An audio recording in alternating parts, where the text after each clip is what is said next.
And welcome back to Dr. Drill's Making Motivation podcast, where the idea is to honor some interesting and authentic people. I've got a fierce motivator, one of my friggin' brothers from 1-6, 1st Battalion, 6th Marines, Charlie Company. What platoon? First platoon. First platoon. Okay, so we did a couple third platoon guys in Stone and Beck, right? Beck was first with me. Okay. All right, so we want to hear a little bit more about what's the goings on in First Platoon, your perspective there. Jeff Grant, tell us a little about your 1-6 experience. No, let's rewind. Let's go all the way back from why the hell did you join the United States Marine Corps? Wow, that's a crazy story. So kind of like a lot of everybody else you've had on here. So I was a kid. We played war in the woods. We bought camouflage. We put mud in our face, and I loved everything about shooting and throwing sticks at people. And I was like, I can't wait to go to the military. And we saw a recruiting commercial from Marine Corps back in one of the 80s ones. And it had me hooked. And I was like, I'm going to Marine Corps. I am going to the Marine Corps. And my dad was an Army veteran. And he goes, you sure about that? Sure about that? And it's very, very forward with me about being in the military. He was in during Vietnam. So very, very forward about, are you sure it's the right thing to do? And I'm like, yep, it's me. So I had gone to this Marine Military Academy in South Texas, 1988, 89-ish, like between 8th and 9th grade. It was like a military type school. And I went to a military camp down there. And I fell in love, brother. I fell absolutely in love. I'm like, the Marine Corps is for me. I want to run. I want to yell. I want to blow shit up. Absolutely for me. And I was a slacker, man. I was lazy. I'll get more into that later, but I was lazy as shit in high school. I did not put any emphasis or effort into any of my learnings or my studying. And when I started to meet with the recruiter, he's like, yeah, you got to change that. Like, this is what you have to maintain in order to go in the Marine Corps. So, all right, fair enough. I got it. So I did that. I signed up the day I turned 17.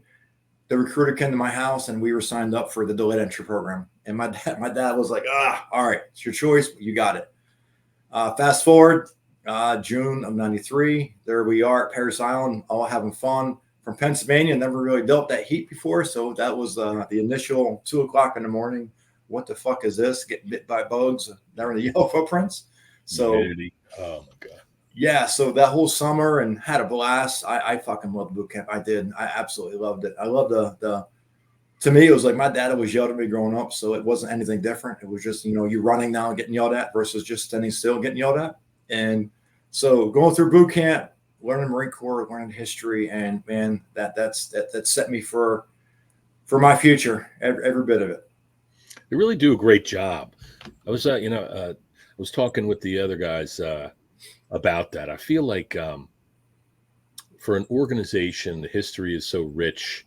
Of the services, and obviously we're biased, but it's got that it factor. And from a marketing point of view, I don't know. I would love to know the history of Marine Corps marketing, because what was the origin of that? Does it stem from doing a lot with a little and coming home with does it stem from the few and the proud? Not everybody can do this. Hey, this might not be for you. I don't know if it's not something anybody can do. So I don't know if you want to do it, or like kind of a little different sales techniques, but same shit, bro. I remember looking at the posters and the freaking commercials on TV, and of course the recruiters with their friggin' dress blues and all that shit coming into the high school, and fucking just, it was an easy sell, is my point. Yeah, bro. I remember the Navy and the Army and everybody else coming in, and nobody got any respect. It was like, the recruiters are here, whatever, and everyone's like, yeah, whatever. But the moment that Marine Corps recruiters came in, everybody's like, oh shit, the Marines are here. Like, don't fuck with the Marines. They're gonna beat you up in the parking lot if you talk shit. And so the uniforms, the respect, standing straight up, that tall stance, and shoulders back mentality. It was a different look. It was a different perception of who they were. And it just, like, obviously you've heard everything, the Marines were the best of the best. And that's what I saw in high school, man. And I was like, man, I'm joining this shit. I'm absolutely joining that. Yeah. Perfect for coaching the young men. It's like, all those elements that make us, the shit that you described, playing manhunt, frickin', getting out there, slugging it out, trying to find your place in the pecking order, and all of a sudden they're like, all right. And the same shit too. And I regard you as a very a real smart guy. That whole stereotypical dumb Marine doesn't apply to you at all, or or most Marines I know. But it's what do you think? What do you think people? What do you think that is part of the stereotype? Well, let me back up. There's some motherfuckers that fit that stereotype. Well, no, all right. So I'm gonna say the name Messer, and I'm sure you've heard the name a couple of times already. So yeah, absolutely, absolutely. He was that stereotypical. I'm gonna eat and I don't remember when we were in people saying about the crowns, but now it's like he's that stereotypical, like just run towards the bullets, Messer. So, but yeah, I mean that even now, like Aaron, I've got people at work. They're like, "You're not a stereotypical Marine because you don't talk like that gun ho." And I'm like, "What does that mean? Like Marines can't be smart? I don't know what you mean. And please explain that, because I know like when I look at you, when I look at Beck, and I look at some of the others, and we have some very intelligent people that we serve with, and I mean, just top notch. Probably the smartest people that I've been around in my life, and obviously, that was a good portion of our. That was very impactful on both of us in our younger lives. But man, some smart dudes, man, just some absolute smart dudes. Like, look at Staff Sergeant Forsman. After all these years, I'm listening to him. I'm like, it's like 1994 or 5 again. Yeah. I'm like, holy shit! Like, I know he wasn't my platoon sergeant, but I knew who he was, and I respected his opinion and his way of life and everything. But my God, man, he's just fucking. He's smart as shit. His tactics, his strategy, everything he did, the implementation of so many different things that weren't normal for us. In his wheelhouse, he was expert. Right. But I guess what brought this to mind is that when you said, speaking to me right into my heart, because I was not focused in high school. There was something, I wasn't stupid, but I think I was told from a young age. I mean, first of all, I was typically an excitable young man, and I'm trying to find my way. Like I got my social circles. I'm trying to be cool. I'm trying to, figure. But they're like trying to, hey, what do you want to do with your life, sort of shit. And I mean, I'm getting that stuff with my son right now. He's 16, and he doesn't like school. And I connected with him the other day. I said, hey, bro, you got to fucking get through it. It's just an obstacle in your way. I talked about the service and stuff all the time. He's heard all the stories. But I think it's very common that young people, and in particular young men, maybe because of the introduction of testosterone or whatever the fuck, but we're not all conducive to learning. At least start. We need to have adventure. We need to have experiences and gather intel, and then, in our own time, fine. We got to get some shit out of our system. Yes. Yeah, absolutely. I look at it like this too: is I had a goal, and like most of us that we know, we had that goal of going to the military, and that goal required you to do X, Y, and Z to get to the goal.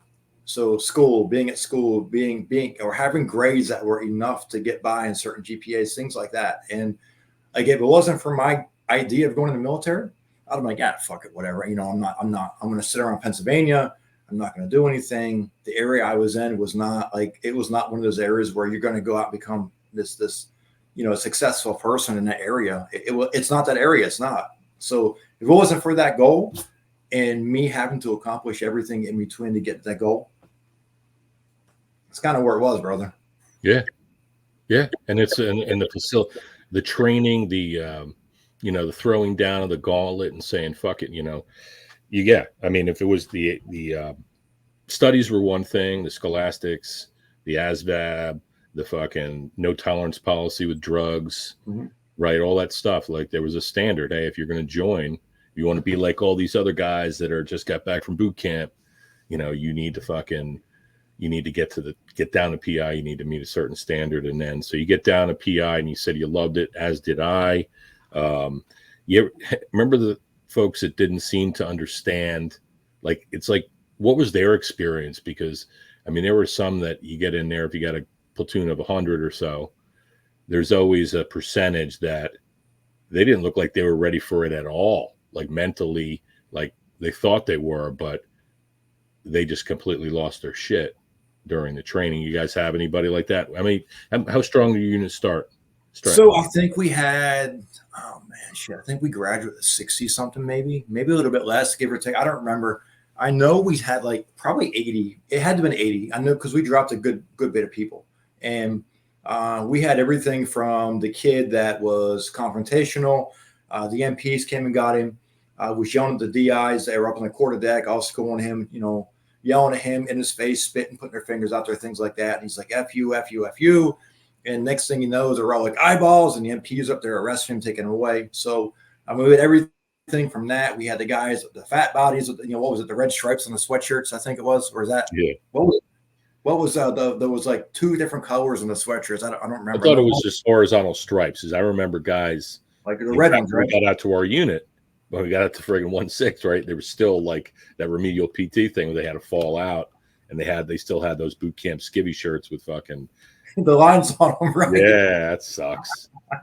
But I remember like people getting hurt. Like we would recycle people that were hurt prior for previous sessions, but they would recycle in Nargotune, and next thing they would graduate with us. So I think ultimate number was like 66 or something like that, maybe 64. I mean, it wasn't a large number. Yeah. And you're going through, and I think we graduated fourth battalion, correct? Yeah. Yeah, they were doing construction or something out there in the main parade deck. Yeah. And you could smell the effervescence of maybe some deodorant, some female pheromones. Yep. And they said march by you, like, what was that? Doing the big sniff. Yep. It's an interesting thing. Yeah. That was an interesting phenomenon. But yeah, I mean, it's like answer your question though. It's like not everybody had that drive. Not everybody wanted to be there. I think some were just, hey, I don't have a direction. Maybe this is what I want to do. And it wasn't for them. And getting to boot camp, and you've seen the stories, and you obviously, I'm sure you guys saw it over there. Just, hey, I'm not doing it. I'm done. I'm checked out. Yeah. And you could say, I'm fucking out. I don't like this at all. I'm not feeling it. And if you'd said that enough, I guess they would say, all right, we don't want you, we don't want anybody, there's going to be a problem down the road probably. But of course, I'm sure for every person that left that way, there were probably dozens that thought you just were at a moment and they were like, you just need a little encouragement or whatever it was. I mean, the drill instructors, I mean, they get a lot of credit for their motivational role and break them down, build them up. But it's a true challenge. And you think about it, they're getting a cross section of the population that comes in there, and they have to, just, even though you're not really talking, they're just screaming at you. They're privy to all the shit. They know they got kids from the country and the city and all these different segments of the population that they need to, be prepared to. And also they're from a melting pot too. Like a lot of the DIs, obviously they could have come from anywhere across the country, and maybe they'll have a unique perspective that somehow they get through with their mode of leadership there. Who were your drill instructors? Oh man, Staff Sergeant Crumbless, Sergeant Conover, and I'm gonna say the names right now because you're gonna kill me. I don't remember some of them. So nah, man, a Conover, I remember that name. You said Crumbly? Crumbless, yeah, big tall African American dude. I remember that name. Big tall man. He was like 7 foot tall. So 2084, 25. Crumbless, Chisholm, Stables, and Conover. Yeah. Oh yeah, look there we go. The fierce. Trying in there. Background, yeah. That's good shit though, dude. I have one of those books from back in the day as well. Yeah. So Jeff and I went down to Paris Island together. What do you remember about, coming from Pennsylvania at the time? Describe this taking in the senses of this new environment. We had been told, right? We had been told that Paris Island, cadences and, it's fucking hot and it's humid and it's buggy.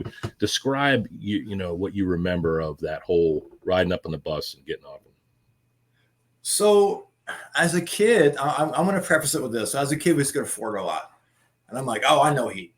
I'm an expert at heat, and nobody said anything. So my dad and relatives, my recruiter, they're like, okay, yeah, whatever, think what you think. It's not going to be what that is. So I was like, all right, whatever. So I was super naive to what we were about to experience. And I remember that bus pulling in at like 2 a.m. So first off, I was on a bus like, I think it was Raisner, and you may have been there too. I don't remember, but we flew from Philly to Charleston, and then we took the bus down. Yeah. And so we get there. It's like 2 o'clock in the morning. You're nervous as shit. You don't know what's going on. I remember going to the front gate, and the gate guard at the time, MP or whatever he was yelling at us. I'm like, oh shit. And then we go through the long stretch in the swamp, and we get up to main side there, and we get off the bus, and when the DI comes on, he's, get off. I'm like, all right, whatever, you're tired. You got off that bus, and it was like, what the fuck is this? Like, it was like that, just smack in the face, humidity, the bugs right away all over your arm and legs, and you're like, oh shit, and you're too fucking nervous to do anything else, but to really comprehend what's happening. But it sucked at first. It was horrible, man. It was unlike anything I've ever been in my life, and you're sweating right away, and it's just fucking brutal hot. And it's like 2 o'clock in the morning, so your mind's like, well, shit, how is it during daytime? So it was fucking bad, man. Yeah, it was. I was talking to the other guys about fucking. I always wondered whether or not Parris Island, that kind of like sulfuric smell, that fart smell, was a function of the that was a swampy area and that was just low tide, or was that the above ground plumbing or whatever. But I mean, I can remember, I wasn't thinking about this at the time, but I'm getting off that bus into the heat and being like, there was just like kind of maybe these yellow lights, like lamps. Yeah, very dim. Yeah, dim yellow lights, and then smelling maybe definitely the farts, and then like maybe I'm sure the fucking chow hall was getting, working to get their chow ready for the morning. That I remember, of course, marching over there many a time, stacking our gear for the chow hall, and then so the smell of the food, and then the smell of and the heat, the yellow footprints, and then so that was called forming, right? You first show up forming, and so just fucking process, give you your gear, sign this form, sit in this room, don't fall asleep, screaming at you, wearing your go fasters, where I'll get your fucking go fasters on, running everywhere or walking really, really fast, just feeling like it was just a fucking, I remember somebody used the phrase like a monkey fucking a football, man. It was just fucking really disorganized, but while they were issuing us our gear. And then at some point, I think during that process, right, they march you over down and you give your gear and you got all these sea bags, and then you get your unit, right? And so what was Squad Bay life like?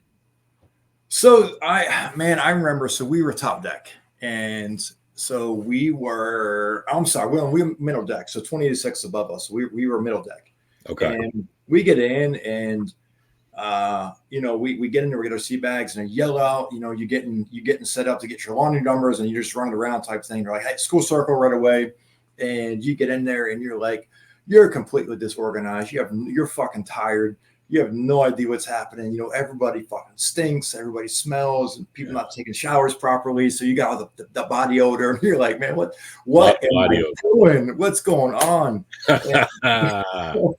You get to school circle, and then I don't remember if I think we got on laundry numbers that like a day in the barracks. I don't know if you won that or not, but I think it was like in the barracks when we got to the squad base. And then by the laundry number, of course, you go in order, and by alphabetically, obviously. So I remember getting, and I was like right towards the front. I was like maybe 6 racks from the duty hut, and I was like, man, this is gonna suck, man. I was like, why can't I be down at the end over here by the door, away from everybody else? And Aaron, I remember that first night. It was like a fucking talking machine gun. And I was like, this is gonna suck for the next 13 weeks. This is gonna be horrible. Oh God. Snoring and loud and coughing, and to your point, everybody from every which way, every backgrounds, and never slept with other people before, probably never went camping or anything in their life, and you're like, oh my God, man, what's gonna happen? What's this like? So, but I remember, man, snoring, and then Snoring. Yeah. it was just that and a fart and a busting ass, and Oh people God. going up in the middle of the night, going to use the bathroom, use the head, take a piss. Grant's got to make a head call. Emergency head call, sir. I don't hear any fucking sirens. They got to ask you to use the fucking restroom. So I recruit over some Christmas to make a head call. Fucking hey, man, that was nasty. And you know what the boys, Pudge and Rumpler, reminded me that they said that it was really cold in the squad bay, which I'm actually glad to remember that, because I remember, I could imagine the contrast between the Carolina heat and humidity and the squad bay being air conditioned. Might have been uncomfortable sometimes, but I fucking guarantee we'd be happy to get back in that squad bay after a long day out in the heat, right? Yeah. I remember. So after, what was it? It wasn't Crucible when we were there. It was what, BWT, I think. And BWT. so when we came back from BWT, you're nasty, and that's like your first field evolution. So you're all happy, you're all excited, and you get back and you're tired, you fucking stink, and you get back in a squad bed and you're like, it's like, remember as a kid, you stick your head in the freezer because it's hot as shit outside. Yeah. Feeling, man. And I was like, oh my God, this is the fucking best. You get back in here, it's cold, and you're just like, oh, this is awesome. Even though it's not home, it's fucking feels very, very comfortable, man. It's a nice thing to come back to, right? Oh man, dude, I remember. So Buford was like, where my rack was, I could see like Buford across the swamps, and I remember 4th of July watching the fireworks at night, and I was like, damn, to fucking be over there right now watching. I bet those people are having fun. Yeah. Well, or Hilton Head is right. I mean, Buford was on the north side. I think Hilton Head's like, remember Ellis Beach area? Yeah, on the south side. Hilton Head's like right there. Like a friend who was down in Hilton Head, he's like, yeah, I'm looking across the sound at Paris Island. I'm like, holy shit! If you only knew. Talking about, there's not a greater contrast than that. Like right. Sitting on a fucking beach and having barbecues, and we're over there, walking around, sand in your mouth and your ear, and then the flag conditions, right? It could be, what was it? Green, yellow, red, black. Yeah. And we had a lot of black flag days in the summertime there. Go outside, march to Chaho. That was the extent of it. But, red flag, that took every bit of advantage getting us outside. Or training in the morning. So what was it like running out for, PT in the mornings? Remember the sights and sounds of that when you fall out that next morning? You're like, tell us about that. So between the sand fleas eating the shit out of your arms and legs and the back of your neck, and you can't move up, it's like you're trying to do the blow up in the corner to get away. I don't remember what it was called, but when we went out of 2nd Battalion and we went past the Chaho, there was like a big PT field over there. And then we went, like, it was kind of to the left. We ran, like, I think, like, when we first ran our 4-mile run, individual run, it was like up in that area. We run there all the damn time, man. It was like, it was quiet. There wasn't a lot happening over there. It was just like an open, but you had that to what you said, that sulfur smell from the swamps. And in the morning when you're smelling that, it was like, man, what the fuck is this? Yeah. And you're running, it's humid, it's hot. And how good did that feel when you came back after like a PFT or even a formation run? You went underneath those fucking irrigation, those little shower things. Yeah, the PT shower things. Yeah. Oh my fucking God. Like the outside ones. I mean, it was a couple times. Obviously, you train in that heat. Anybody looking to cut some weight, man, I guarantee you go down fucking deep south and just walk around. You're going to be sweating within a half mile. But I mean, we were everywhere we were going. We were walking 4.5 miles per hour. And if we weren't running, and this is boots and full gear and, 2 canteens and a first aid kit and whatever the fuck else. So we were burning calories like crazy. And then after hard training, sometimes they would run you underneath these showers, which felt like fucking heavenly. Or the there's no telling how nasty that water was still in that thing, man. Oh, you didn't even care, right? You did. You're like, I'm hot, I'm dirty. You fucking pissed on me. I don't even give a shit. But right. And then they do that thing with the two canteens, like, you know, guzzle a canteen, guzzle the other, hold it over your head. Hold over your head. And then some guys couldn't hold it all down, so they would fucking, you know, they lose. Man, so you talk about barracks life. So Sergeant Conover, we did that, and it was hot outside. I remember the person right to the left of me in the squad bay. Same thing. I think we just got fucking chow. And he's like, all right, we're gonna hydrate. So we drank 2 canteens, and this dude fucking puked everywhere, all over the deck. It was, you heard the. Oh. He went over there and he grabbed a piece of shit that came up from the vomit. And he's like, I told you no food allowed in my squad, man. I was like, every bit of enough to throw up, man. I was like, like, Grant, you okay? And I was like, for the third. Oh my God. He had that piece of whatever. It was like, it'll take a pepper. I'll never forget it. It was like a pepper this kid ate. And he was like holding it like this. And I was like, no, man, stop. That's fucking awesome, man. Yeah, dude. And then heading on over to the chow hall after PT, come back to a PT shower, which consisted of, you know, fucking in your gear, shorts and a t-shirt, walking through 1 revolution, maybe 2 revolutions of the giant shower in there. And then towel off, and you fucking put your camis on. Everything's screaming at you, right? Get online, get online, get online. You count off. We got everybody, you know, screaming match, and then fucking head off to the chow hall, do whatever training that you did that you need to do for that day. What are some tremendous memories you have from boot camp, your platoon, and how about this? How about your worst moments and your best moments in boot camp? Man, so I'm gonna say like my worst moment was shit. You're making me think now, brother. Well, you enjoyed it, and so that's the thing. That's the thing. The longer we get from, I read this somewhere. The farther we get from from a memory, from a particular time that we're remembering, we remember most of the good stuff, but the bad stuff we shit can. I mean, so obviously it all sucked, right? But I mean, because if I'm correct, you feel the same way. It's like we knew we were in for a hard time. We knew it was going to suck. It did. You know, if it didn't, then we could say, it wasn't as bad as they said it was. It was bad. And, but victory was all the sweeter, right? Yeah. So obviously becoming a Marine. You know, I'm going to say this, and it's going to sound fucking stupid. Shining my fucking boots. I fucking hated it. Yeah.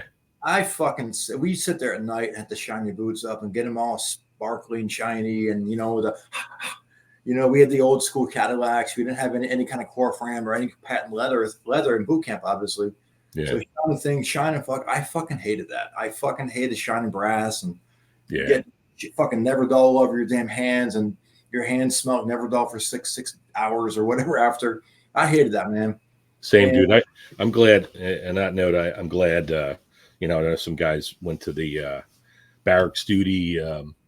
Security duty shit. Stone did that. He was telling us a little bit about that. I knew another guy. I remember the lore that in boot camp, if you're like of a certain height and weight, then they might pull you out to be a pallbearer.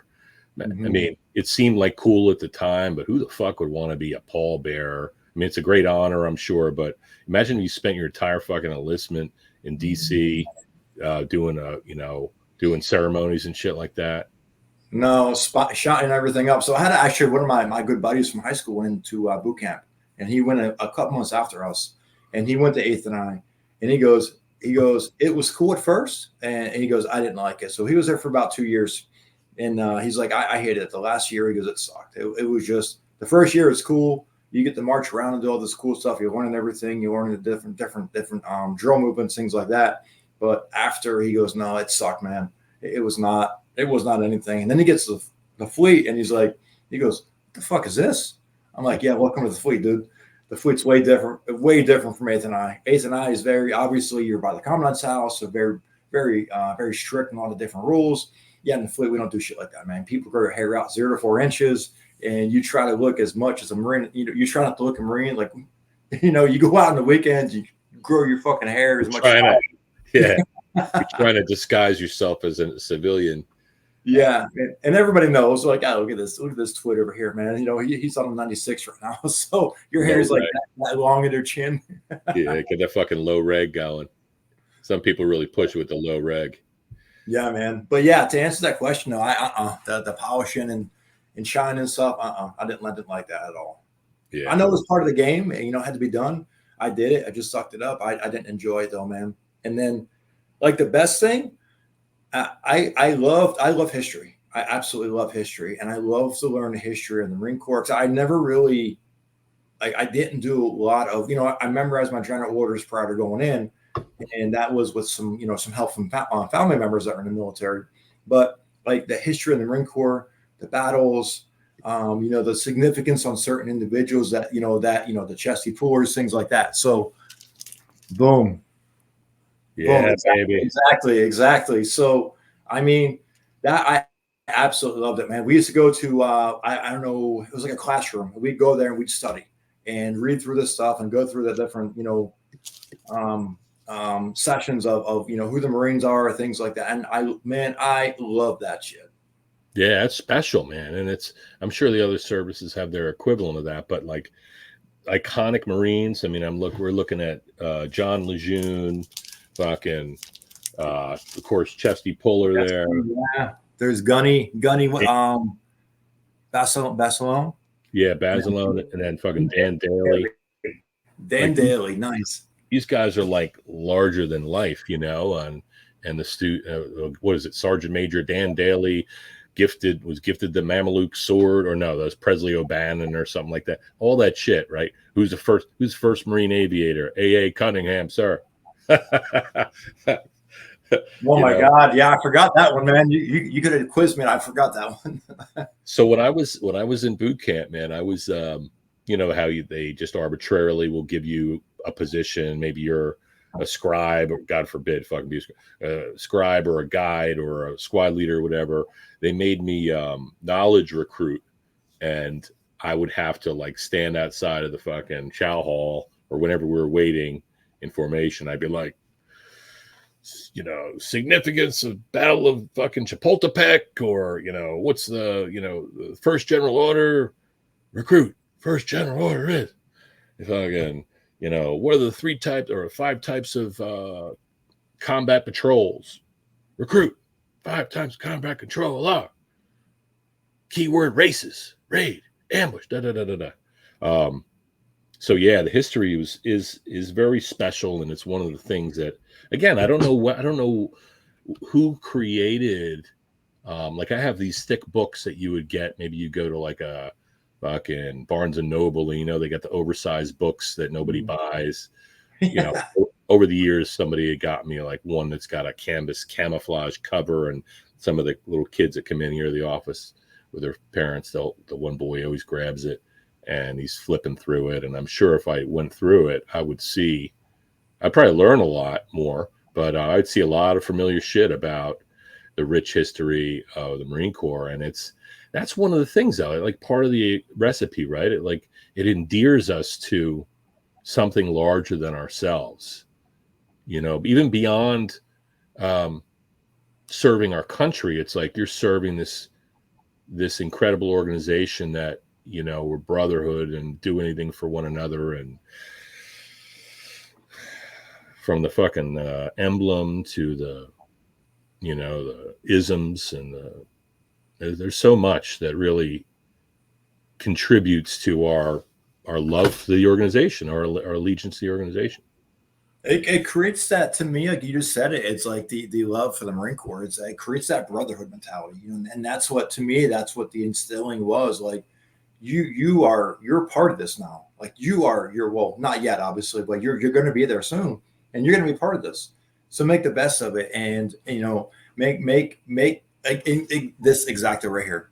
In 30 plus years later, you're still talking about things at boot camp, like some of these words and things like that some of the brothers have done before us in a couple podcasts, is like, oh man, I've totally forgot about that. I totally forgot about that. And just this, the historical significance for us is what it's about, brother. Is having that memory recollection, or having that, oh damn, I forgot all about that. And right away you have this whole new set of memories that come to light.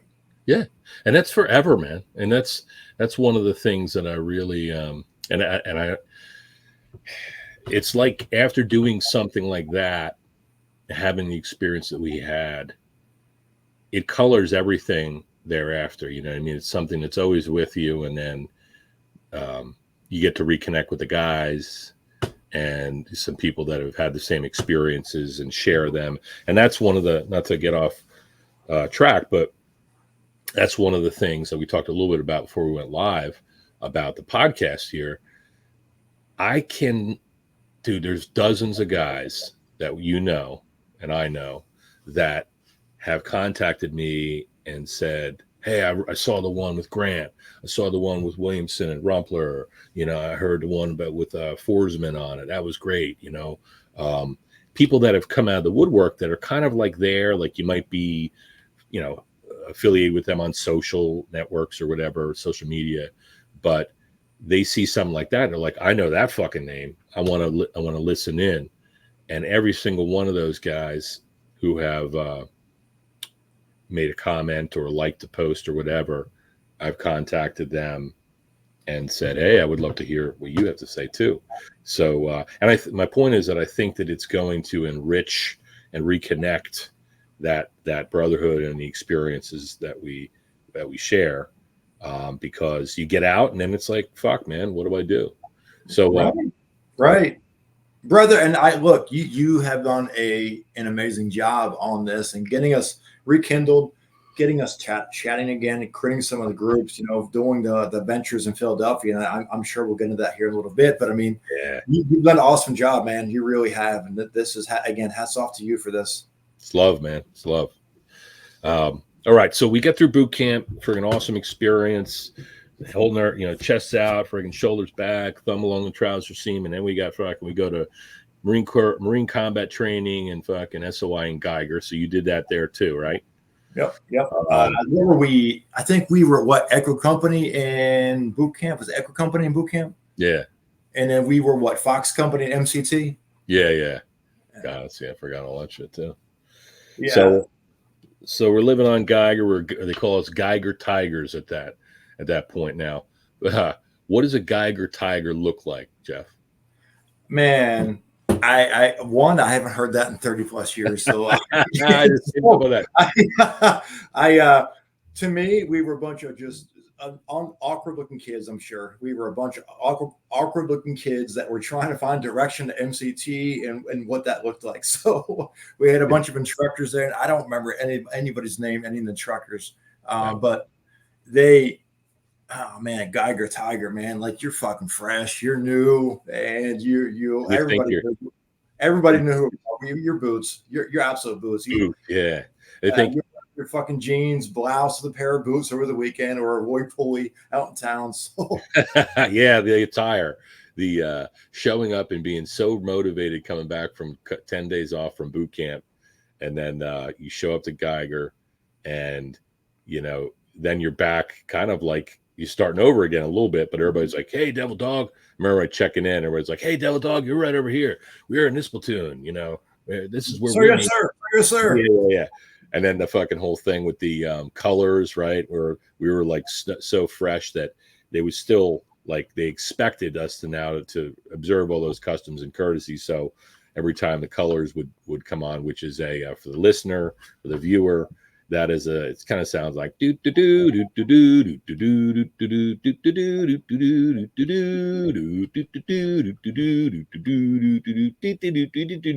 do do do, and then it go. I'm gonna run away.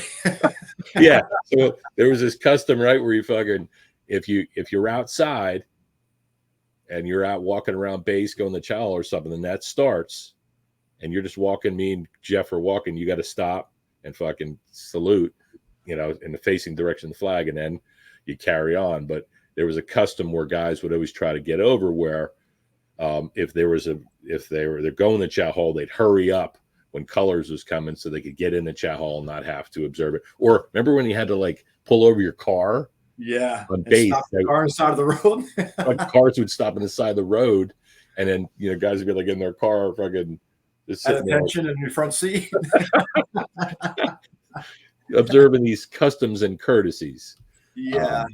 So we're fucking boots, man. We're new guys.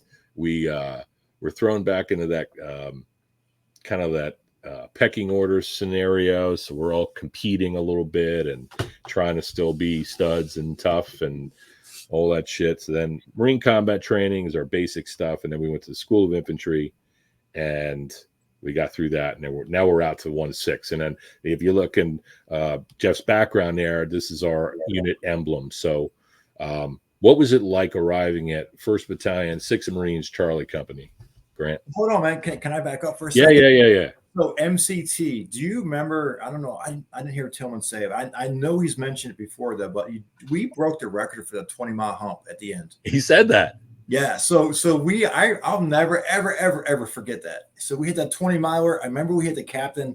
He had kind of dark black hair and glasses. I don't remember what his name was, but he's like, we're going to break the record today. And damn if we didn't, man. He was like fucking force. He was force recon, wasn't he? I don't remember. I know I can tell you exactly what it looks like, but I don't know what his name was. But he, man, we marched, dude. We were cooking, and I remember at the end of that, I had a fucking base plate, I think, from somebody. I had something else. I was carrying like all this shit, and I was like, I don't know how I got stuck with this. So, man, we made it though, man, and it was the best damn feeling. And he goes, "You guys just broke the record." And that dude was happy as shit. And yeah. I'll never forget that. Like, I don't remember much of MCT. I do remember that. And then I remember going to SOI, and they're like, yeah, that doesn't fucking matter. That doesn't means nothing here. And doing SOI and learning all that shit. But yeah, going to 1-6, you had that chip on your shoulder. Like, hey, you're like, this is something. We broke this record. And they're like, the fuck? yeah, man. We're going to be using those skills at the end of this week when we go out to the field and do fucking humping out of the field. You're going to love it. Yeah. So we get to the unit, and you were assigned to 1st Platoon. Who was your leadership? Lieutenant Kobowski and Staff Sergeant Frazier. Lieutenant Ski, they called him, right? Yeah, Lieutenant Ski. So Naval Academy on the boxing team. Dude was cool, man. Super down to earth. Drove this old ass Chevy truck, and then Staff Sergeant Crazy Eyed Frazier. Beirut survivor.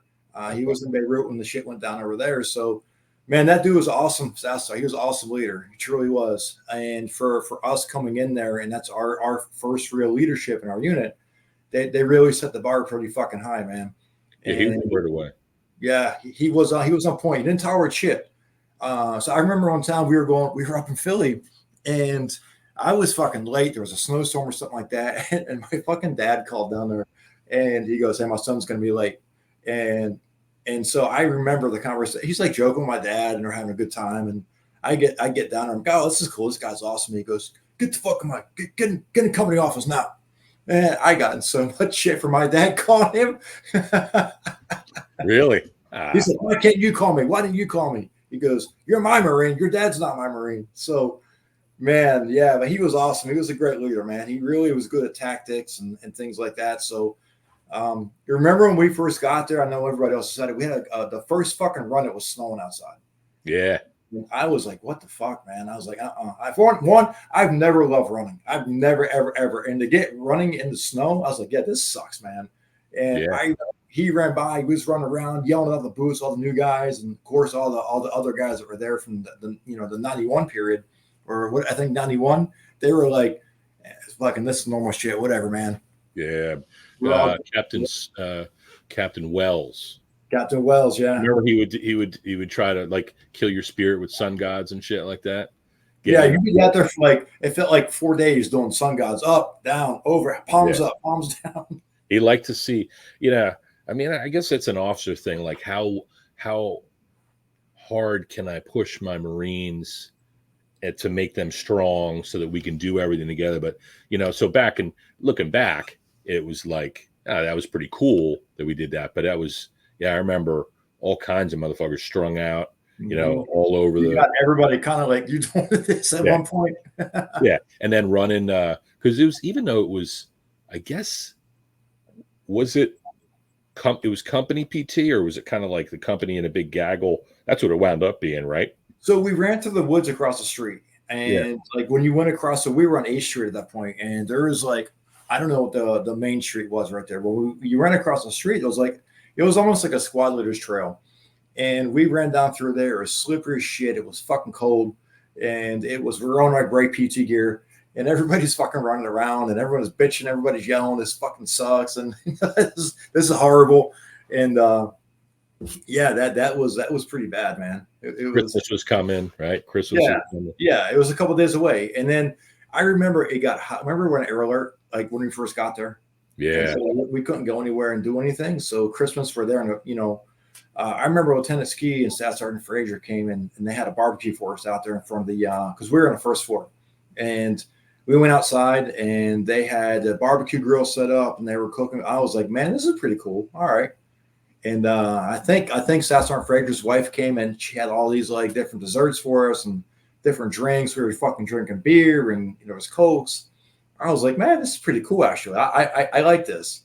Yeah. That didn't last long, but you know, it was cool, man. The first I'm going to say month there, it was pretty cool to get in there and be an Air Alert.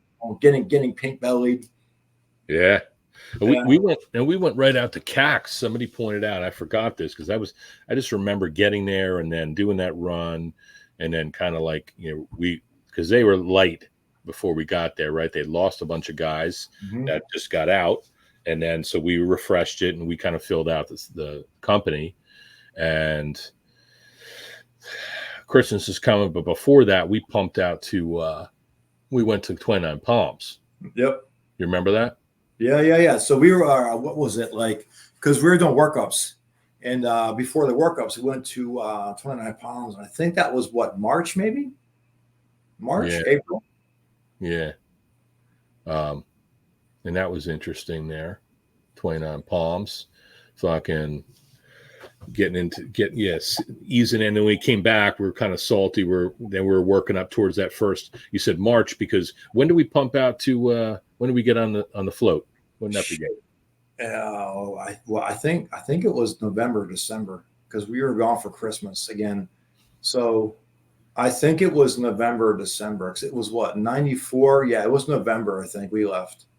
Yeah. And then, so what do you remember? Let's talk about that. Float.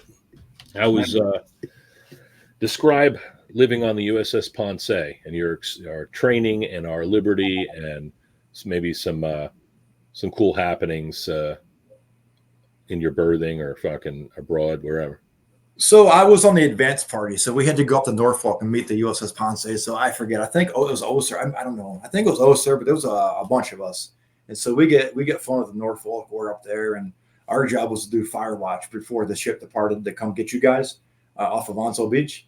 And so, man, we're fucking doing what Marines do. We're up in the ventilation shaft, sleeping, not fucking paying attention, and sleeping on pillows, things like that. And these Navy guys were looking for us, and we were the only Marines there. So that's kind of how the float started, is in that advanced party. But I remember coming to get you guys, and we were on a ship for a couple of days already at that point, and we were ready to go. We had our sea legs were all going. We were all happy and proud. We had our racks and all in the berthing areas, and then you guys all come on board, and that all went to shit. You know, our racks we had picked were, you know, hey, you're on top of your boot, get over here. I'm a corporal, you can go over here. But I remember going out on the ship for the very first time, man, and I remember standing on the Atlantic at night on the flight deck, like, what? This is like, I was like, this is fucking phenomenal. Like, and never in my life would I have ever thought I would be doing something like this. And sitting out there and then up in the smoking area, I smoked at the time. So I'm up in the, you know, you have to go like up to Timbuktu to go smoke a cigarette. Yeah. And you're up there in the very top of the ship, and you're up there with the whole ship that smoked. Everybody's there. So you're hearing all the fucking stories about all these cool things that people are doing. The Amtrackers are there. The Navy dudes are there. I remember we had the Force Recon guys that were there. Some of them were up there. The SEAL team was up there. One guy smoked. So you got all of these fucking people bitching and complaining and laughing and telling jokes. And man, I had a blast, man. I loved float. I did. The only time I didn't like being on float was when we were in Albania and the Marines. I think they were Alpha Bravo. I can't remember. They were shot by the Mafia guy. Yeah. That's the only time I was like, no, I didn't really. Man, I had a fucking blast. I love being on ship. I did. I love the places that we went. I got the experiences of places that we went. So I remember taking the tour to Rome when we were in Naples, and you know, you had to be in uniform. Did you go on that one? Yeah. Yeah. So remember, you had to be in your the office. Yeah. Man, I don't remember shit from that trip. I was trashed. So Do you remember?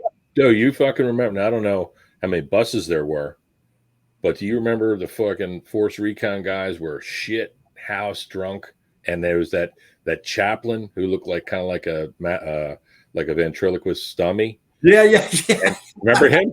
He was a major. stacked too. I remember he was stacked. He was a major, and Yeah. he's like, "Hey, Sergeant Smith or whatever," you know. They were hammered before they even got on the bus, and the Force Recon guys, and he's like, "Hey, pipe it down." They're like, "Hey, what are you gonna do, you fucking pussy?" They were, I mean, they like commandeered that fucking bus, yeah. But yeah, so when then we go on, that was pretty cool. We go to Rome, pulled in Naples, go to Rome. Yeah, I agree, man. Great fucking experience. I remember getting on that ship and smelling, and I told this to the other guys. You probably heard this. I can right now, I can look out onto whatever port we pull into, and I can see, and I can smell that culture, that we're, you know, a different people, like the food, the fuel, the farts, the fucking the you know, the way that in Europe the civilization kind of goes up the hill, and all the dwellings and the buses, you know, little fucking cars and shit that would zip around, and I can walk into that well deck right now, and I can smell like the steam and the fucking that paint that they were painting everything with, you know, the Navy paint, the unique smell, the non-skid. Man, do you remember? Oh shit, where were we? In France. We went to like the ship pulled into port, and we got in these buses. We went in like 3 hours, and we were in like it was kind of like semi-mountainous, and it was cold as shit. And we were in these little like tight barracks, like little like Quonset huts almost.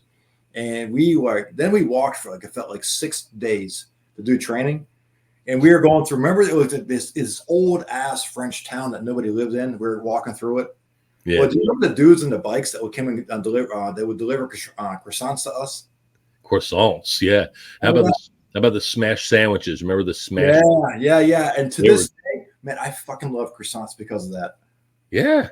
You've had it at its best, or well, you're kind of at your worst, right? You're suffering and it's cold, and you're like, "Fuck, what's this all about?" And you get croissants from fucking some Frenchmen. Yeah, man, and it was warm still, where they were fresh baked, and he had that big ass bag in the back of his bike, and he was riding his bike through that thing. Oh my fucking god, dude! What would be that was awesome. That voracious was awesome. appetites, the food, yeah. Looking for a good meal. Yeah, I mean, and then we remember, and so I think we were coming back. We were in Spain, and we went on some evolution. We brought a bunch of, it was like a blue green type, you know, on the job training. We brought a bunch of Navy guys, and we were walking back, and it was fucking pouring down rain. It was fucking bad, man. And it's like that was terrible. The rain in Spain mentality. And this fucking Navy guy lost his shoe and won some mud puddle. He wore a leather fucking shoe. Yeah, he brought like the Boondocker, whatever the shoe was called. And so his shoe came off, but he kept walking. And so, like, I don't know, maybe an hour later, I guess one of the corpsmen was like, "Hey, like, where's your fucking shoe at?" "Oh, I lost it back there somewhere." And I was like, "What the fuck, man?" And this dude's like, "I am not trying to get a bunch of Marines to talk shit to me." So I kept walking. Yeah. Yeah, man. Let's take some of the Navy personnel off the ship and show them what it's like to live the way they live. That he'll never do that fucking again. No, man. But conversely, you never know, because shipboard life, you imagine spending, and it was good for us because we were just on there for transportation, but you imagine spending years on the same ship. I mean, you could see how that could drive you nuts a little bit. Yeah. Man, I had the laundry duty for like, I don't know, I think it was 30 days. I think we went through a little rotation. And so I was doing laundry, but I was also pressing uniforms, so like camis for the officers, and then, the Navy chiefs, stuff like that. And man, so I learned I had a side hustle on the ship. So people were bringing me camis, like they wanted their camis to look good. And so I was in there pressing stuff, putting starch on it. Man, I was making like I don't know, it was like $5 a set of camis. Really? And I had a stash, dude. And I was in that ship store. I'd be buying shit left and right, food and poke bait and everything else. I was fucking buying cartons of cigarettes for people. We went on port. I was like, man, I got it, man. Like, remember in Ukraine how cheap everything was? I was like, guys, I got it. On me, man. I got it. Don't worry. That's great. Man, I was hustling it, man. I was hustling in the laundry room. That's a great experience, man. That's a I didn't know anything about that. I remember working laundry detail in fucking boot camp, and I was just standing on the back of a rack body truck with on top of all these fucking, So it was the same thing with the laundry on ship. Was it the laundry bags and the pins and laundry bags? You bring them all in. Yeah, because remember we had our laundry bags in our racks and all the stinky shit that we had or by our lockers.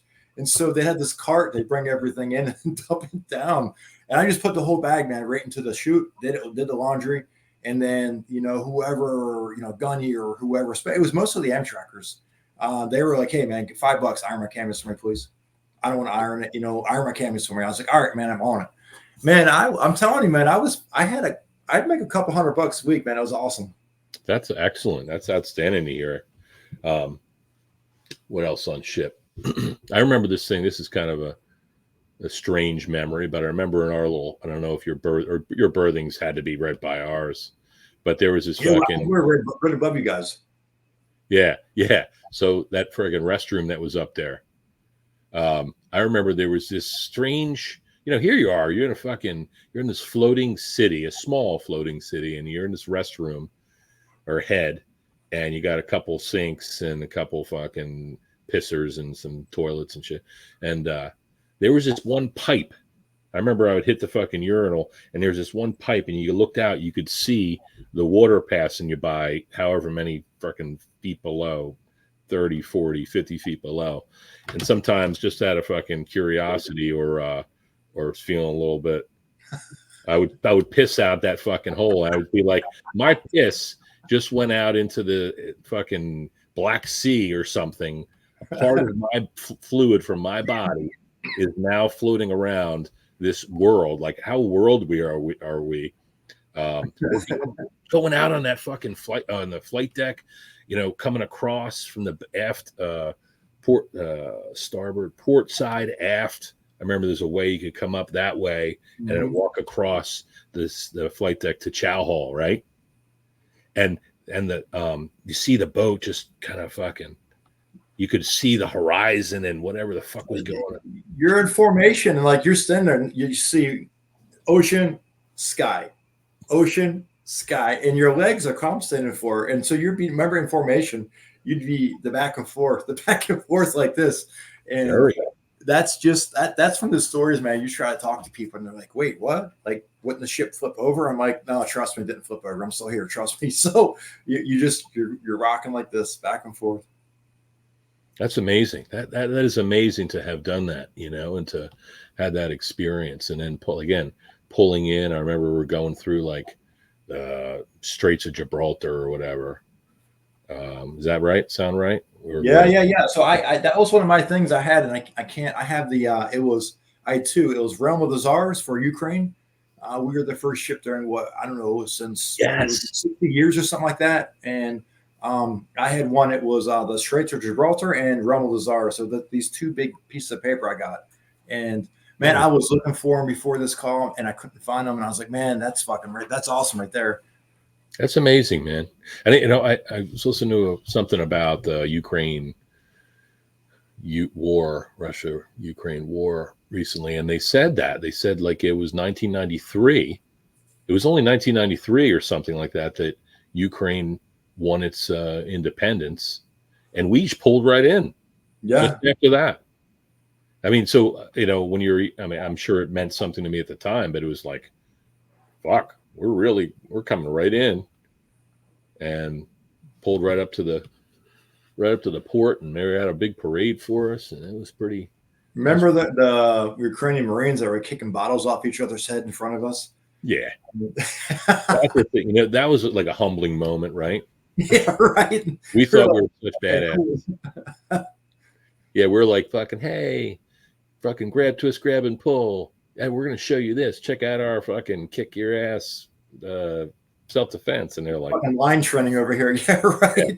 Yeah. And I said, the other guys, you remember how they smelled when they came came over to Lejeune to visit us for however long, a month or Yeah, whatever? it was bad. Yeah, between them and the Moroccans, I don't know who was worse. Oh, the Moroccans probably worse because they came on ship, right? Uh-huh. Um, Yeah, they stayed in their birthing areas. And dude, I remember that when they got there, it was like they hadn't bathed in like a year. And they're in their racks and they're sleeping, they're hanging out, and they were watching. So first off, they're hardcore Muslim, and the first thing they do in a birthing area is they were just like us. They were watching all the porn. So yeah, I they're was I had to stay back. I don't know why in the hell they picked me, but I had to stay back and help get them set up, situated. And I met you guys on the land, but they were fucking watching porn. They were watching all of our videos, and I'm like, these dudes were going fucking berserk. They're all in the head, fucking jacking off. I'm like, oh my God, man. I was like, they're just like us. They are just like absolutely like us. that is one of the things that I always come back, that the worldliness that it left with us, having fucking traveled and did all that stuff. You do realize that people are really people, you know. Yeah.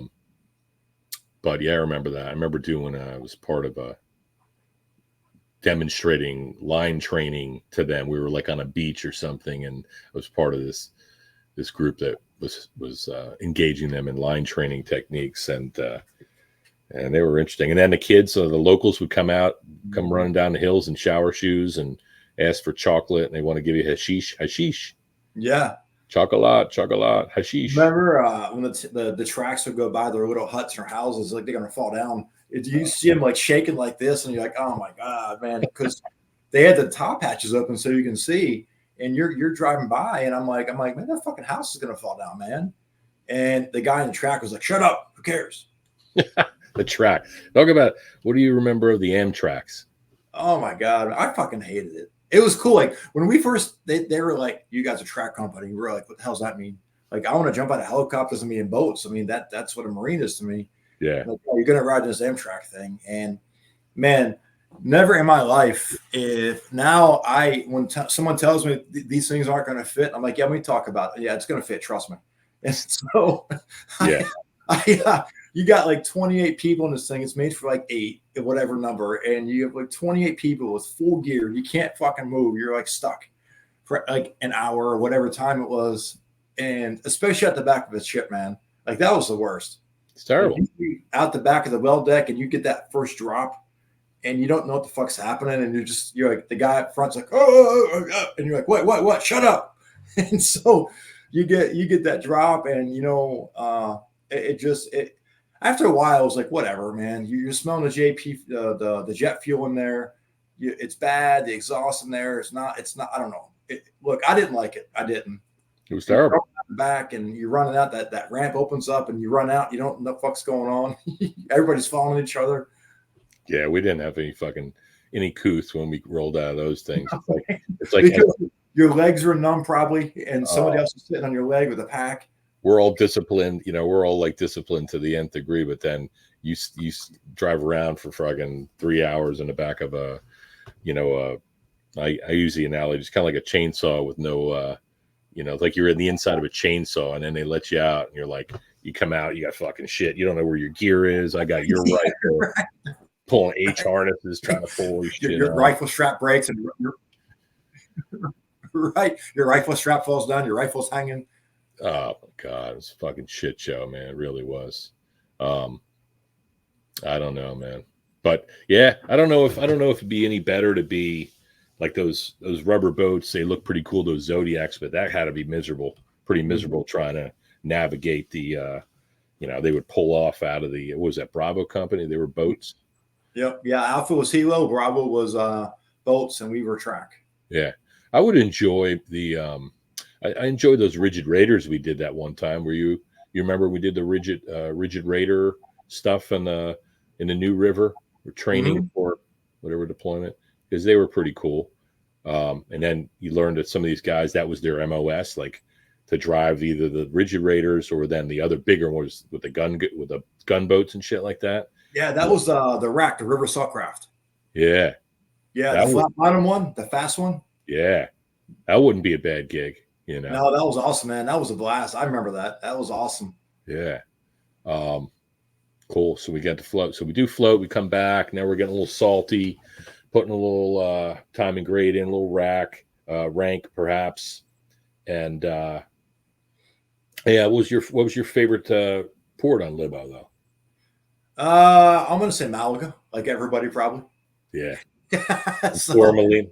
yeah, Yeah. it was like, what was it like, their little carnival or their little festival, whatever they had there. And man, without going into too much detail about it, but it was awesome, man. It was a fucking blast. Dude, could you You're- imagine? Can you fucking imagine if that was your town?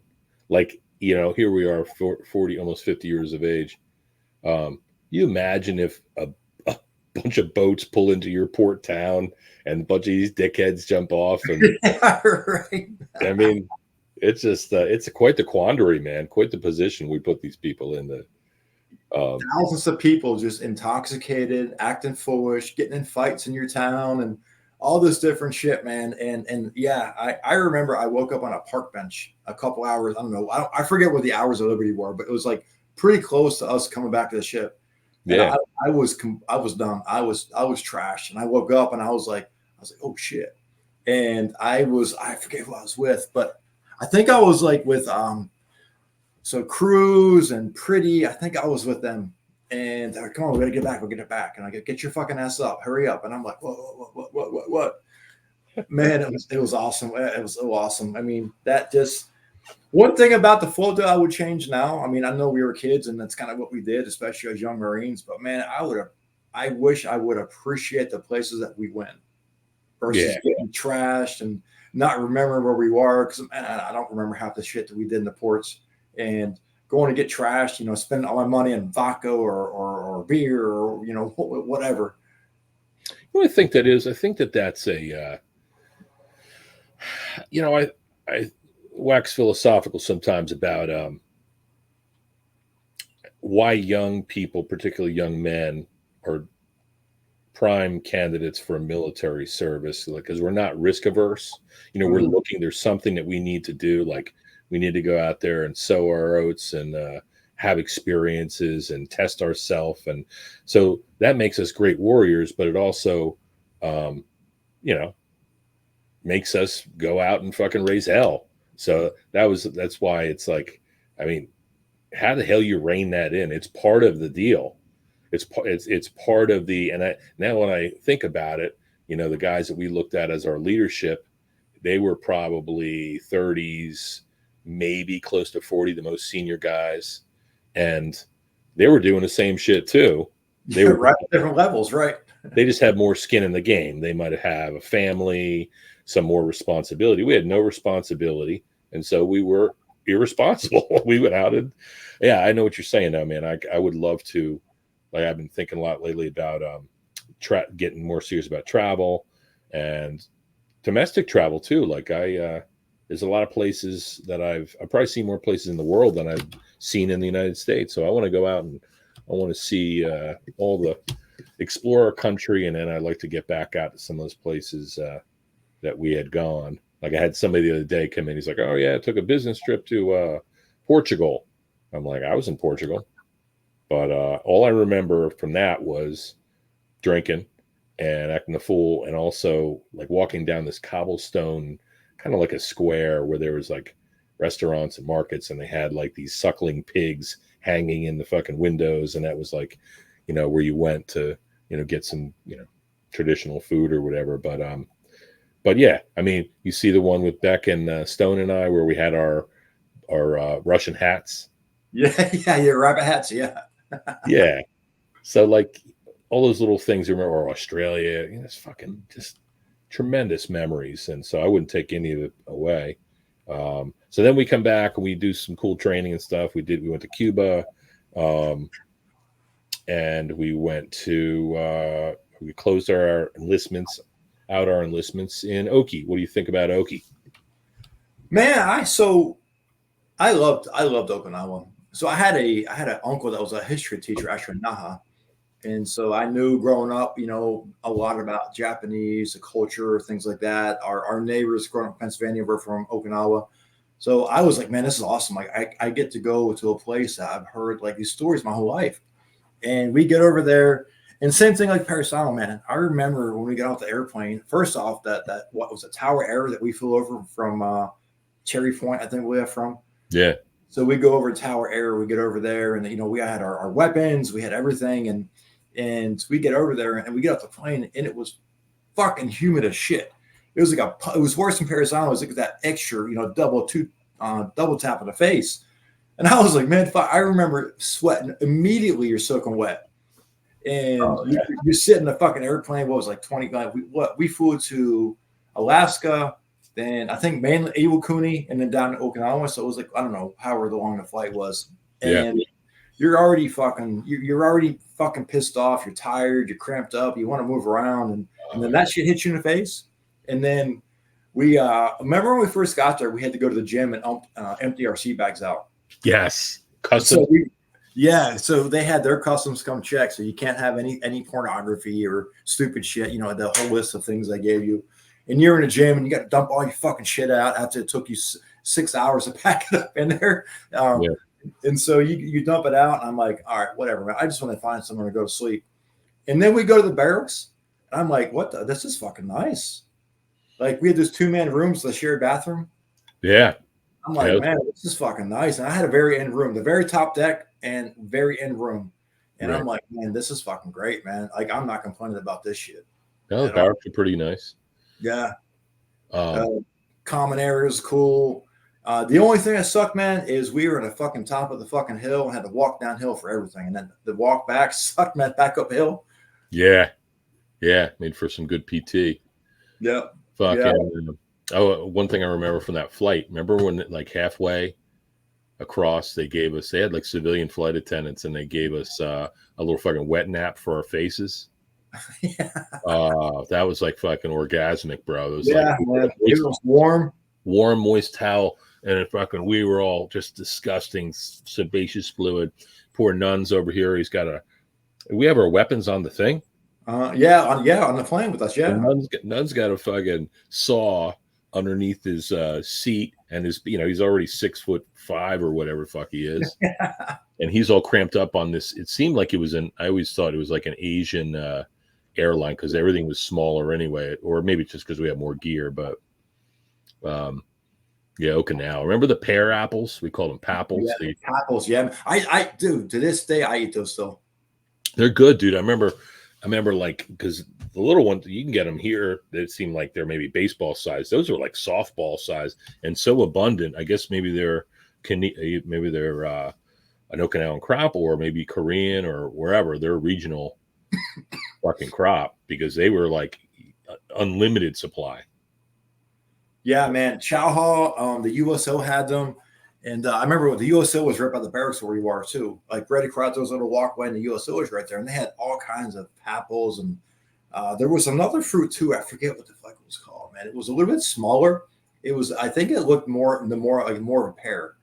And man, it was fucking good. I used to eat the shit out of those things. Yeah, they were great to pack a couple of those in your ruck so you could get a little something on the go.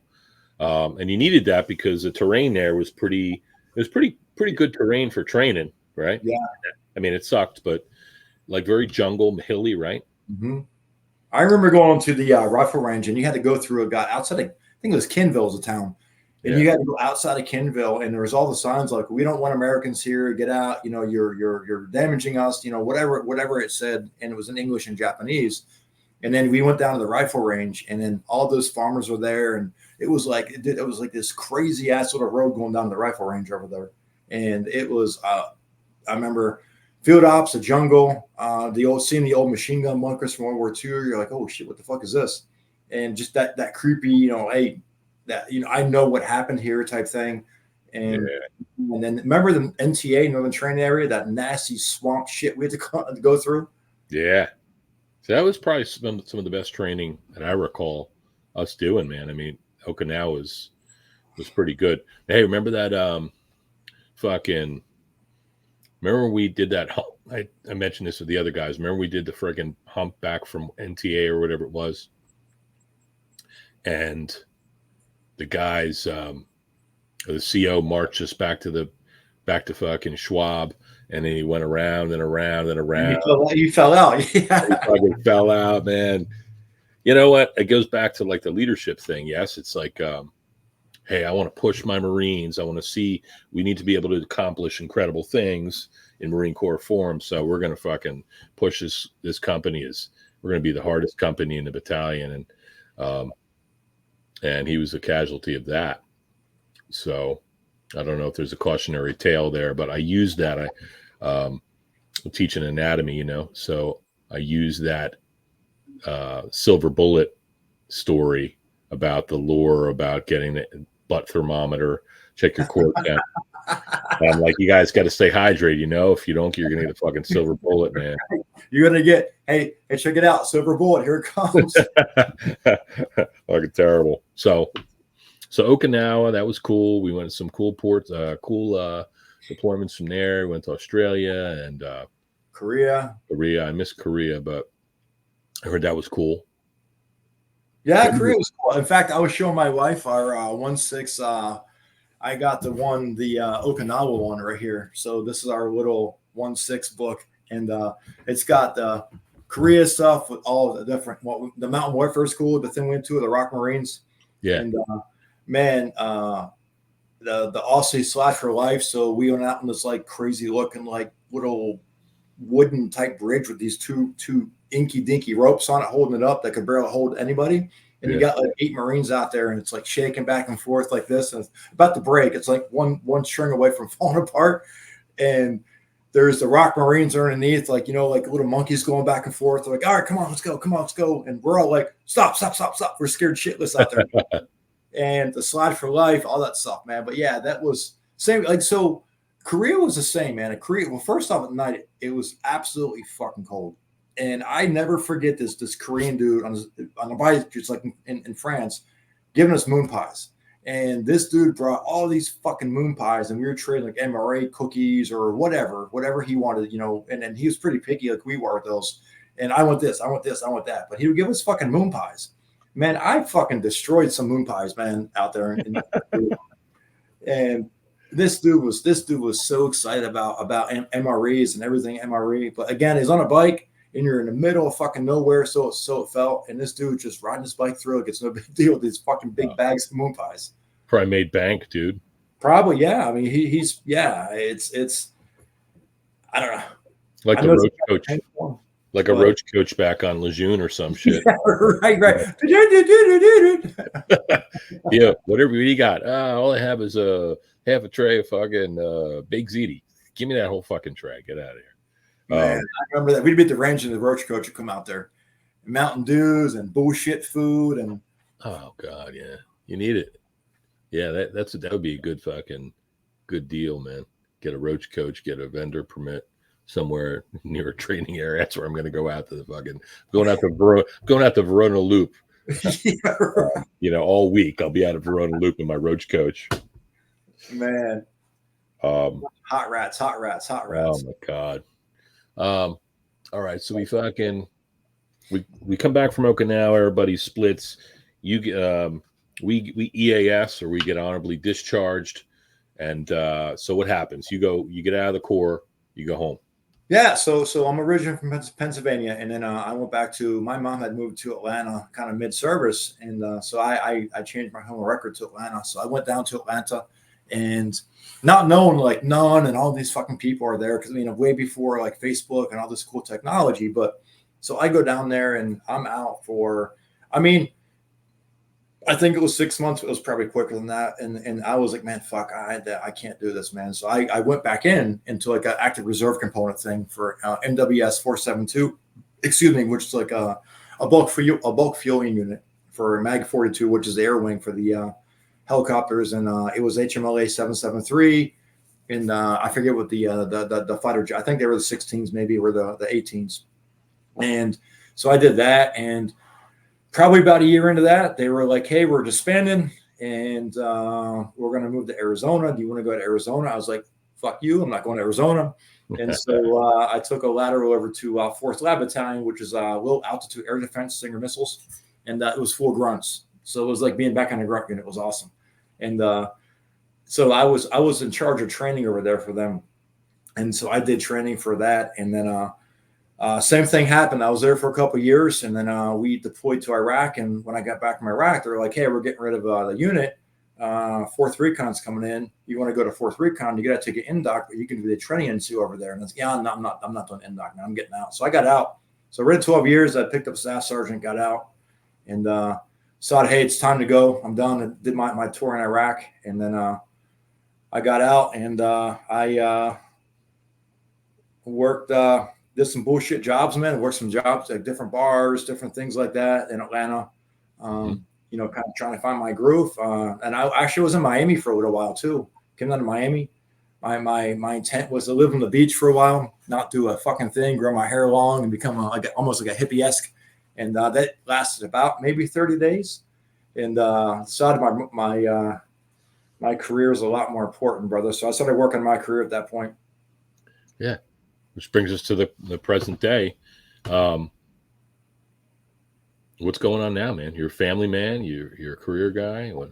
Yeah. So I met my wife down here in Miami. My wife is from Cuba, and she had just gotten to the States at this point. So she's fresh in the States, spoke pretty good English. I can't say we hit it off right away. It took some time to build that, but we worked in the same. I worked for I did security for a transportation company, and she worked for the corporate office. We kind of did a lot of work together, a lot of coordination, and met, hung out, finally hit it off. I moved back to Georgia. She was accepted to Georgia Tech and started going to school up there. We eventually in 2006 got married. So almost about 22 years from 20 years. But yeah, so we hit it off, man. And, built my career up, worked for some different logistics companies, worked for Google for a while, did a lot of stuff. So, did like engineering work, design engineering work, security operations management, did, global impact. I went to gone to South America quite a bit, Chile, Peru, Colombia, Mexico, the Caribbean, just really a good coverage in the South America. So I've learned a lot about security, executive protection, travel security, things like that.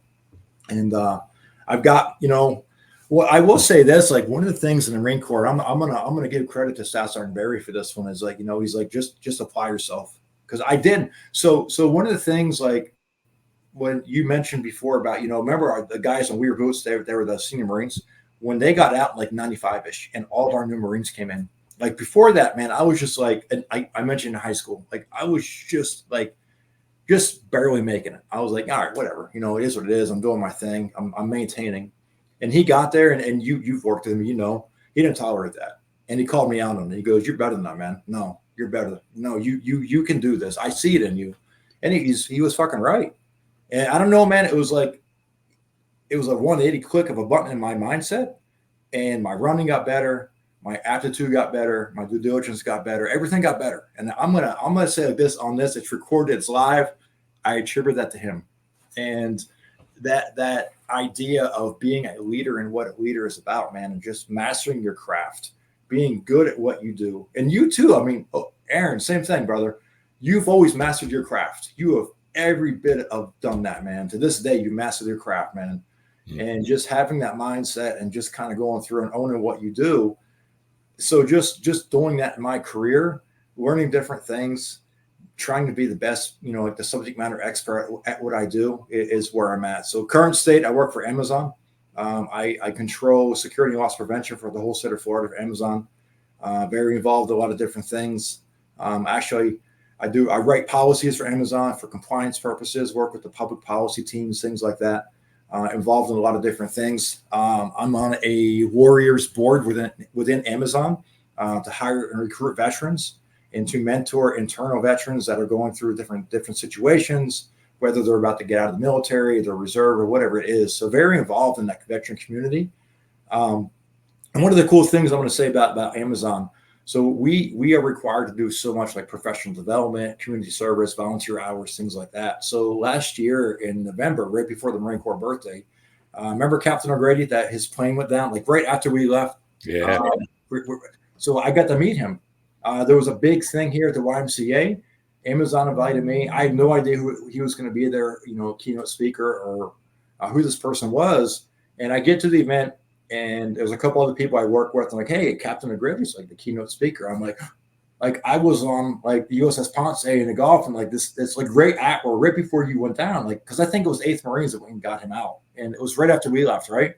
Yeah. And so, like he couldn't wait to meet me either, and so we hit it off. We talked for hours. We talked for like 2 hours, I mean 3 hours, and Wow. it was freaking awesome, man. It was awesome, and I had to give it to Amazon for that, allowing me to go to this event and just being that veteran representation. And it just, being involved in that community, man, I can't stress how important it is. I don't agree with, like in 1997, I remember Beck and I going to tap class in Okinawa. That lady didn't give two shits about us getting out. Who Here's did? a resume, and here's what this is, here's what that is, and that lady could care less about our transfer from the service, No. setting us up for success. Obviously, the technology wasn't there that we have now, but I I'm doing my best to help veterans in need, helping out. Like there's a Coast Guard guy I'm doing right now. He's a '06 in the Coast Guard, transferring out, helping him out. There's a Marine Sergeant Major. Just what does your resume look like? Get rid of this language, things like that. So just really involved in that veteran community, man. And it's really, I'm super passionate about it, brother. I am. Yeah. And it really, really, really needs to change a lot. We're actually writing a book right now of what that. So we're taking all our cool acronyms from the Marine Corps, and what words are they equal to in a civilian side, so they can have a reference guide, and it's going to be a free book we give out to veterans. Yeah, it's outstanding, dude. Yeah, it comes across, man. So I mean, we were made, our lives were transformed upon joining and serving and the history, the love of our brothers, the mission. It's important to further that, and like I said, to shine that light on anything, all other things in our world.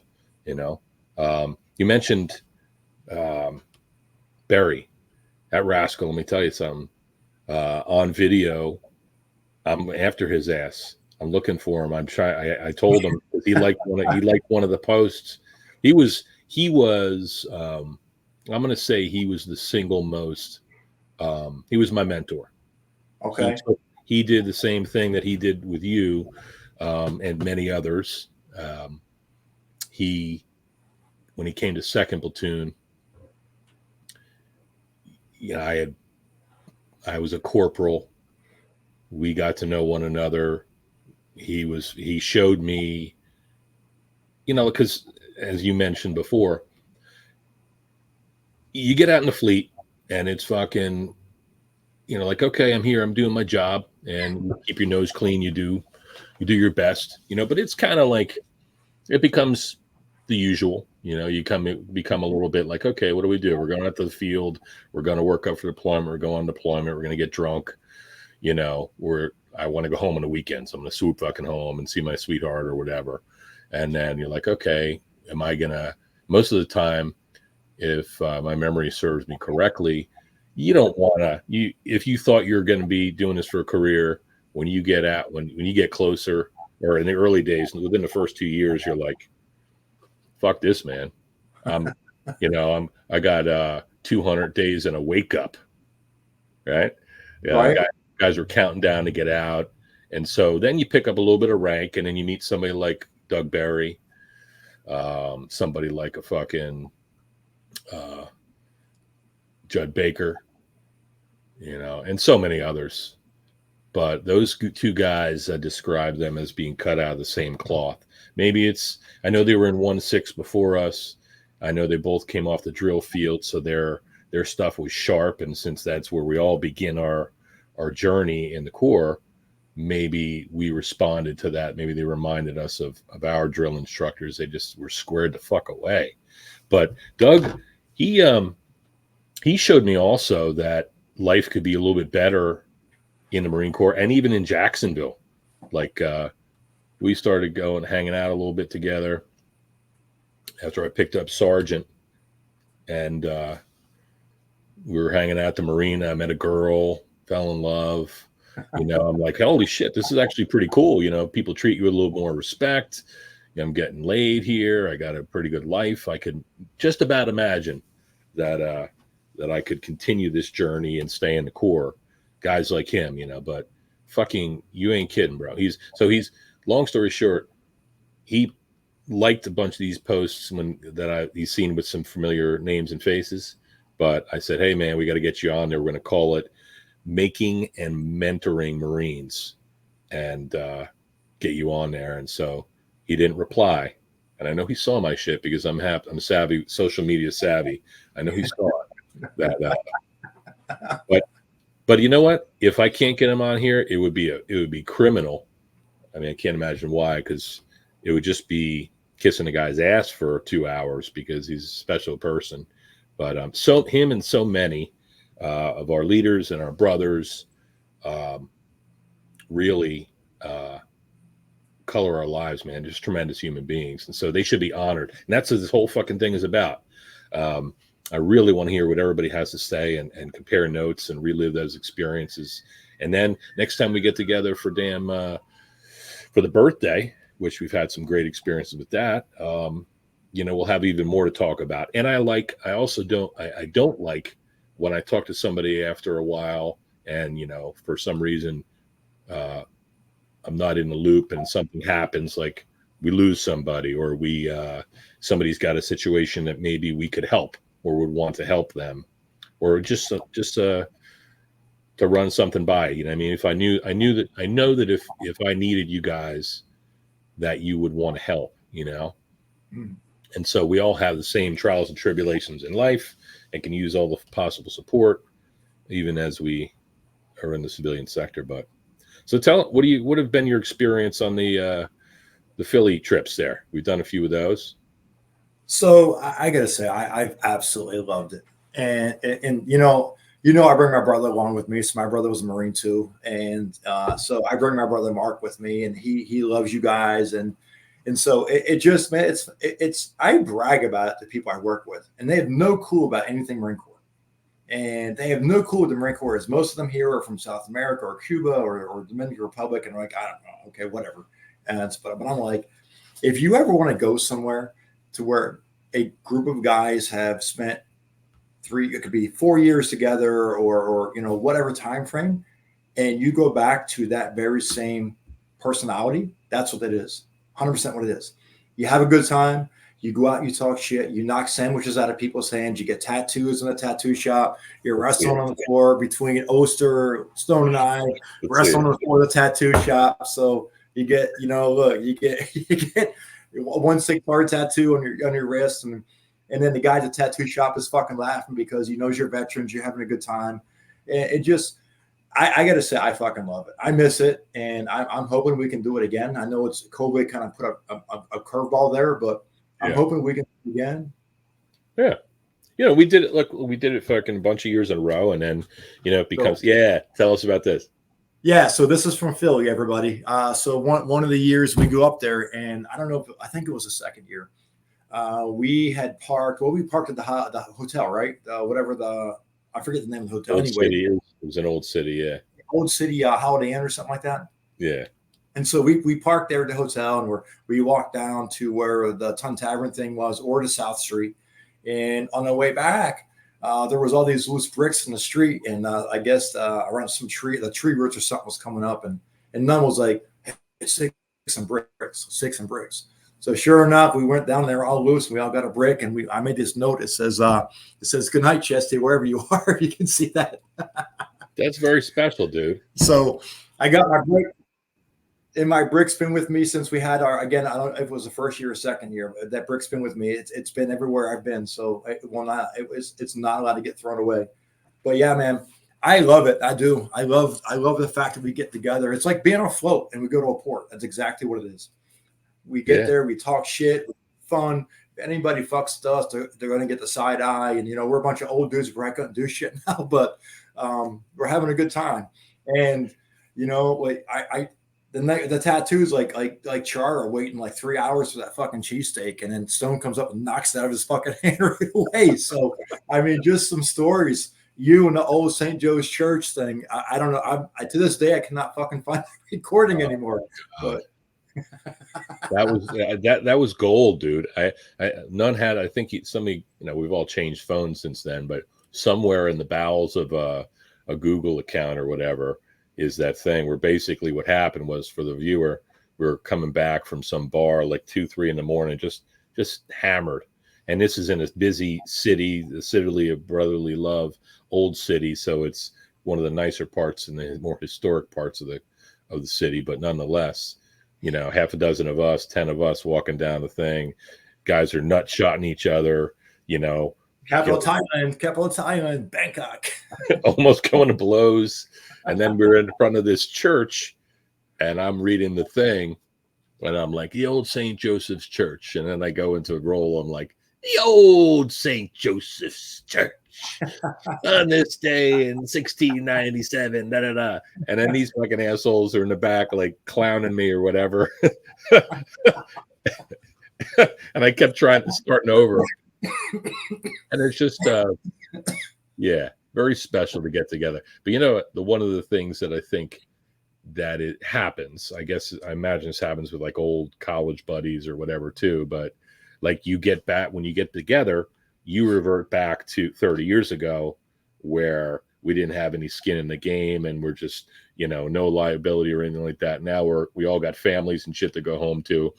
And so it'd be a shame if everybody gets hammered to the point of you can't function a day later. So, but then the only logical thing is to do it again. And then you're like, oh my God, we need to somebody said something like, hey, we should invite the wives. I'm like, I don't fucking think no.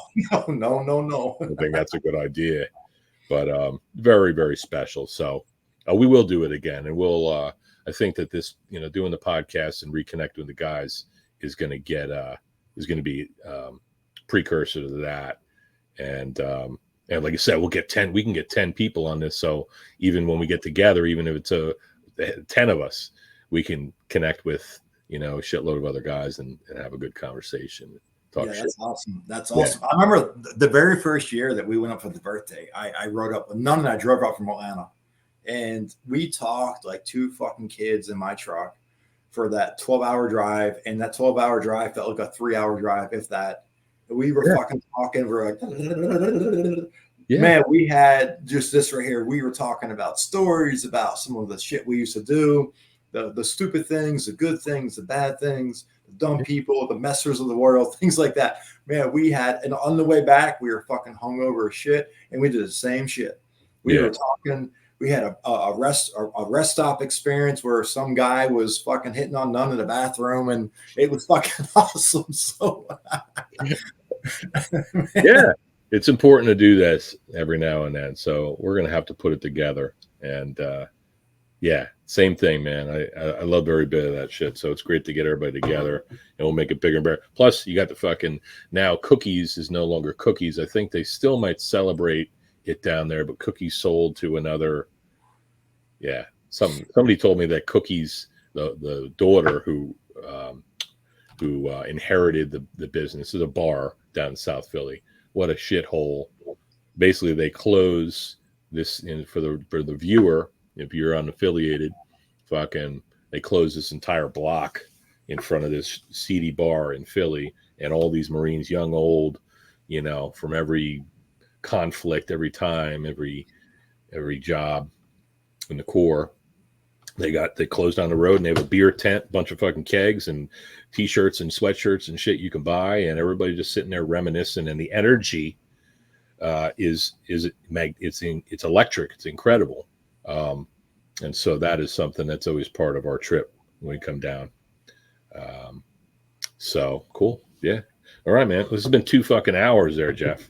Do you have any closing remarks? No, brother. I mean, again, I can't thank you enough for getting this started, man. This is next level stuff. And I hope there's a way you can save this and download it to, you said at the Google file, put this in a Google Drive and let us all have access, whatever, one day. And another 20 years from now, we can all go back and review this. And time capsule, bro. Yeah. This is going on YouTube, if that's okay with you. Absolutely. And I want to see, I'll tag, other guys and shit like that. And